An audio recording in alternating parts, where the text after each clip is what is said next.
ಬದನೆಕಾಯಿನ ಬಳಸಿ ಕೇವಲ ಒಂದೇ ಒಂದು ಸಲ ಈ ವಿಧಾನದಲ್ಲಿ ನೀವು ಟ್ರೈ ಮಾಡಿ ನೋಡಿ. ಪನ್ನೀರ್ ಕೂಡ ತಿನ್ನೋದು ಬಿಡ್ತೀರಾ, ಅಷ್ಟು ರುಚಿಯಾಗಿರುವಂತಹ ಹೊಸ ರೆಸಿಪಿ ಇದು. ಸೊ ಬನ್ನಿ ತಡ ಮಾಡದೆ ಶುರು ಮಾಡೋಣ. ನೋಡಿ, ಮೊದಲಿಗೆ ನಾನಿಲ್ಲಿ ಒಂದು ಪಾವು kg ಆಗುವಷ್ಟು ಫ್ರೆಶ್ ಆಗಿರುವಂತಹ ಬದನೆಕಾಯಿ ತೊಗೊಂಡಿದ್ದೀನಿ. ಸ್ವಲ್ಪ ಮುಂದಿನ ಭಾಗನ ಕಟ್ ಮಾಡ್ಕೊತಿದ್ದೀನಿ. ಮೊದಲೇ ಕ್ಲೀನಾಗಿ ನಾನು ತೊಳೆದಿಟ್ಕೊಂಡಿನಿ. ಈ ರೀತಿ ಅಂದರೆ ಒಂದರಲ್ಲಿ ಒಂದು 4 ಭಾಗ ಮಾತ್ರ ಮಾಡ್ಕೊತಿದ್ದೀನಿ. ತೀರಾ ಚಿಕ್ಕದಿದೆ ಇದು. ನಾವು ಎಣ್ಣೆ ಬದನೆಕಾಯಿ ಮಾಡ್ತೇವಲ್ಲ ಅದೇ ಸೈಜಿಂದಿದೆ ಇದು. ಪೂರ್ತಿಯಾಗಿ ಕಟ್ ಮಾಡ್ಕೋಬಾರ್ದು, ಅರ್ಧ ಮಾತ್ರ ಕಟ್ ಮಾಡ್ಕೊಳ್ಳಿ. ಅದು ಮುಂದಿನ ಭಾಗನ ನೋಡ್ತಿರ್ಬೋದು ನಾನು ಯಾವ ರೀತಿ ಕಟ್ ಮಾಡ್ಕೊತಿದ್ದೀನಿ ಅಂತೇಳಿ. ಮತ್ತು ಈ ರೀತಿ ಮುಳ್ಳಿತ್ತಂದರೆ ಅದು ಕೂಡ ನೋಡ್ಕೊಂಡು ನೀವು ಇಲ್ಲಿ ತೊಗೋಬೋದು. ತುಂಬ ಅಂದರೆ ತುಂಬಾ ರುಚಿಯಾಗಿ ಬರುತ್ತೆ. ಸೊ ಖಂಡಿತ ಈ ರೆಸಿಪಿನ ನೀವು ಒಂದು ಸ್ವಲ್ಪ ಟ್ರೈ ಮಾಡಿ ನೋಡಿ, ಮತ್ತು ಒಂದು ನನಗೆ ಕಮೆಂಟ್ ಮಾಡಿ ತಿಳಿಸ್ಬೇಕು. ಮತ್ತು ಈ ರೆಸಿಪಿ ನಿಮಗೆ ಸ್ವಲ್ಪನಾದರೂ ಇಷ್ಟ ಆಗಿದ್ರೆ ಒಂದು ಲೈಕ್ ಮಾಡಿ. ಸೊ ನೋಡಿ, ಕಟ್ ಮಾಡಿದ ತಕ್ಷಣ ನೀವು ಇದನ್ನು ನೀರಿನಲ್ಲಿ ಹಾಕಿಡಬೇಕು, ಹೊರಗಡೆ ಇಟ್ಟರೆ ಅದು ಕಪ್ಪಾಗುತ್ತೆ. ಇವಾಗೆಲ್ಲ ಕಟ್ ಮಾಡ್ಕೊಂಡಾಗಿದೆ. ಕಟ್ ಮಾಡ್ಕೊಂಡಾದ್ಮೇಲೆ ಇದಕ್ಕೆ ಸ್ವಲ್ಪ ಉಪ್ಪು ಹಾಕಿ ಇದಕ್ಕೆ ನೀರಿನಲ್ಲೇ ಹಾಗೆಯೇ ಬಿಡ್ತಿದ್ದೀನಿ. ಇವಾಗ ಬದನೆಕಾಯಿ ಕಟ್ ಮಾಡ್ಕೊಂಡಾದ್ಮೇಲೆ ಇಲ್ಲಿ ಕಡಾಯಿನಲ್ಲಿ ಒಂದು 2 ಚಮಚ ಕೊಬ್ಬರಿ, ಒಂದು 2 ಚಮಚ ಶೇಂಗಾ ಬೀಜ ಹಾಕ್ಕೊತಿದ್ದೀನಿ. ಇವಾಗ ಮೊದಲಿಗೆ ಇದನ್ನು ಹಸಿ ವಾಸನೆ ಹೋಗೋ ತನಕ ಹುರ್ಕೊಂಡು ತೊಗೊತಿದ್ದೀನಿ. ಇಲ್ಲಿ ನೋಡಿ, ಶೇಂಗಾ ಬೀಜ ಕೊಬ್ಬರಿ 2 ಸೇರಿಸಿ ಸ್ವಲ್ಪನೇ ಹುರ್ಕೊಂಡಿನಿ. ಇಲ್ಲೇ ಸೈಡಿಗೆ ಮಾಡ್ಕೊಂಡು ಒಂದು ಸ್ವಲ್ಪ ಎಣ್ಣೆ ಸೇರಿಸ್ತಿದ್ದೀನಿ. ಇವಾಗ ಎಣ್ಣೆ ಬಿಸಿಯಾಗಿದೆ. ಎಣ್ಣೆ ಬಿಸಿ ಆದಮೇಲೆ ಒಂದು 2 ಚಮಚ ಬಿಳಿ ಎಳ್ಳು ಹಾಕ್ಕೊತಿದ್ದೀನಿ. ಮತ್ತು 1 ಗಡ್ಡೆ ಆಗುವಷ್ಟು ಬೆಳ್ಳುಳ್ಳಿ ಸೇರಿಸ್ತಿದ್ದೀನಿ. ಮತ್ತು ಸ್ವಲ್ಪನೇ ಕರಿಬೇವು ಸೊಪ್ಪು, ಮತ್ತು ಖಾರಕ್ಕೆ ಎಷ್ಟು ಬೇಕಷ್ಟು ಹಸಿಮೆಣಸಿನ್ಕಾಯಿ ಹಾಕ್ಕೊತಿದ್ದೀನಿ. ನೀವು ಇಲ್ಲಿ ರುಚಿಗೆ ತಕ್ಕಷ್ಟು ಹೆಚ್ಚು ಕಮ್ಮಿ ಮಾಡ್ಕೋಬೋದು.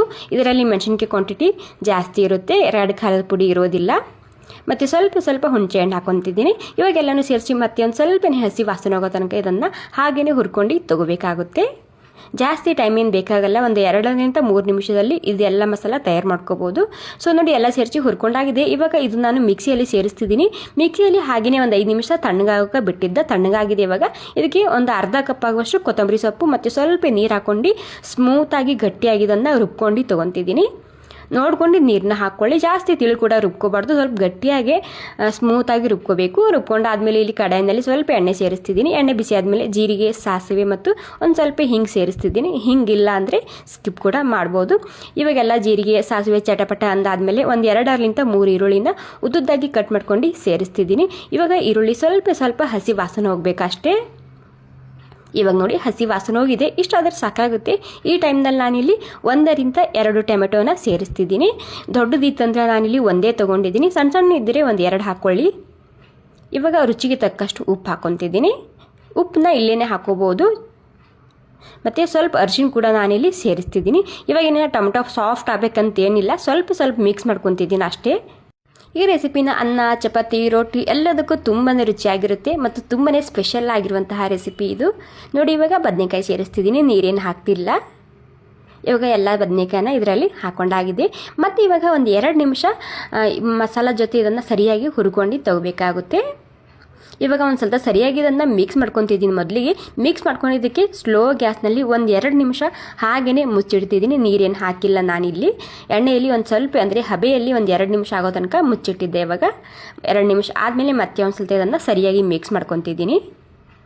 ಓಕೆ, ಇವಾಗ ನಾವು ರುಬ್ಬಿದಂತಹ ಮಸಾಲ ಸೇರಿಸ್ತಿದ್ದೀನಿ. ಮಿಕ್ಸಿಯಲ್ಲಿ ರುಬ್ಕೊಂಡು ಇಟ್ಕೊಂಡಿದ್ವಲ್ಲ ಆ ಮಸಾಲಾನ ಹಾಕ್ಕೊತಿದ್ದೀನಿ. ಇಲ್ಲಿ ಸ್ವಲ್ಪ ಮಿಕ್ಸಿ ಜಾರ್ ತೊಳ್ಕೊಂಡು ನೀರು ಕೂಡ ನಾನಿಲ್ಲಿ ಸೇರಿಸ್ತಿದ್ದೀನಿ. ಎಲ್ಲ ಸೇರಿಸಿ ಸರಿಯಾಗಿ ಒಂದು ಸ್ವಲ್ಪ ಮಿಕ್ಸ್ ಮಾಡ್ಕೊಳ್ಳಿ. ಇಲ್ಲಿ ಮತ್ತೆ ಗ್ರೇವಿಗೆ ನೋಡ್ಕೊಂಡು ನೀವು ಇಲ್ಲಿ ನೀರನ್ನ ಸೇರಿಸ್ಬೋದು. ಮತ್ತು ಸ್ವಲ್ಪ ಮಿಕ್ಸಿ ಜಾರಿಗೆ ಪೇಸ್ಟ್ ಹತ್ತಿದ್ದು, ಹೀಗಾಗಿ ತೊಳ್ಕೊಂಡು ಸೇರಿಸ್ತಿದ್ದೀನಿ ಇದರಲ್ಲಿ. ಇಲ್ಲಿ ನೋಡ್ಕೊಂಡು ನೀರನ್ನ ಹಾಕ್ಕೊಳ್ಳಿ. ಗ್ರೇವಿನ ಯಾವ ರೀತಿ ಬೇಕೋ ಆ ರೀತಿ ನೀವು ಇಲ್ಲಿ ಅಡ್ಜಸ್ಟ್ ಮಾಡ್ಕೊಳ್ಳಿ. ಸ್ವಲ್ಪ ಮತ್ತೆ ನೀರು ಸೇರಿಸ್ತಿದ್ದೀನಿ. ಆರಿದ ಮೇಲೆ ಗಟ್ಟಿಯಾಗುತ್ತೆ ಇದು, ಹೀಗಾಗಿ ಸ್ವಲ್ಪ ತಿಳಿಯಾಗೇ ಇರಲಿ ಇದು. ಇವಾಗ ಎಲ್ಲ ಸೇರಿಸಿ ಅಡ್ಜಸ್ಟ್ ಮಾಡ್ಕೊಂಡು ಉಪ್ಪು ಖಾರ ನೀವು ಒಂದು ಸ್ವಲ್ಪ ಚೆಕ್ ಮಾಡಿ ನೋಡ್ಬೋದು ಇಲ್ಲಿ. ಇವಾಗ ನೋಡಿ, ಇಷ್ಟ ಆಗಿದೆ. ಇವಾಗ ಇದಕ್ಕೆ ಮತ್ತೆ ಒಂದು 5 ನಿಮಿಷದನ್ನು ಮೀಡಿಯಮ್ ಗ್ಯಾಸ್ನಲ್ಲಿ ಕುದಿಸ್ಕೊಂಡು ತೊಗೋಬೇಕಾಗುತ್ತೆ. ಜಾಸ್ತಿ ಸಾಫ್ಟಾಗಿ ಬೇಯಿಸ್ಕೋಬಾರ್ದು. ಇಲ್ಲಿ ಬದನೆಕಾಯಿ ಸ್ವಲ್ಪ ಬಿರ್ಸಿದ್ದೀರಿ, ಅದು ರುಚಿಯಾಗಿರುತ್ತೆ ತಿನ್ನೋದಕ್ಕೆ. ಸೊ ನೋಡಿ, ನಮ್ಮ ರುಚಿಯಾಗಿರುವಂತಹ ಹೆಲ್ದಿಯಾಗಿರುವಂತಹ ಹೊಸ ರೆಸಿಪಿ ತಯಾರಾಗಿದೆ. ಸ್ವಲ್ಪ ಕೊತ್ತಂಬರಿ ಸೊಪ್ಪು ಮತ್ತು ಕಸೂರಿ ಮೇಥಿ ಇತ್ತಂದರೆ 1 ಟೇಬಲ್ ಸ್ಪೂನ್ ಆಗೋಷ್ಟು ಹಾಕ್ಬೋದು ನೀವು ಇಲ್ಲಿ. ಇವಾಗೆಲ್ಲ ಸೇರಿಸಿ ಮಿಕ್ಸ್ ಮಾಡ್ಕೊಂಡ್ರೆ ಸಾಕು. ಈ ಟೈಮ್ನಲ್ಲಂತೂ ಘಮ್ ಅಂತಿದೆ ಈ ಸಬ್ಜಿ, ಅಷ್ಟು ರುಚಿಯಾಗಿ ಬರುತ್ತೆ ಮತ್ತು ಎಷ್ಟು ಸಿಂಪಲ್ಲಾಗಿ ಮಾಡುವಂತಹ ರೆಸಿಪಿ ಅಲ್ವಾ. ಜಸ್ಟ್ ಒಂದ್ಸಲ ನೀವು ಈ ರೆಸಿಪಿನ ಟ್ರೈ ಮಾಡಿ ನೋಡಿ. ತುಂಬ ಅಂದರೆ ತುಂಬಾ ರುಚಿಯಾಗಿ ಬರುತ್ತೆ. ಬಿಸಿ ಬಿಸಿ ಅನ್ನ, ಚಪಾತಿ, ರೋಟಿ ಎಲ್ಲದಕ್ಕೂ ಸೂಪರಾಗಿರುತ್ತೆ. ಸೊ ನೋಡಿ, ಮತ್ತು ಈ ರೆಸಿಪಿ ನಿಮಗೆ ಸ್ವಲ್ಪನಾದರೂ ಇಷ್ಟ ಆಗಿದ್ರೆ ಒಂದು ಲೈಕ್ ಮಾಡಿ, ಹಾಗೆ ಕಾಮೆಂಟ್ ಮಾಡಿ ತಿಳಿಸ್ಬೇಕು. Thank you.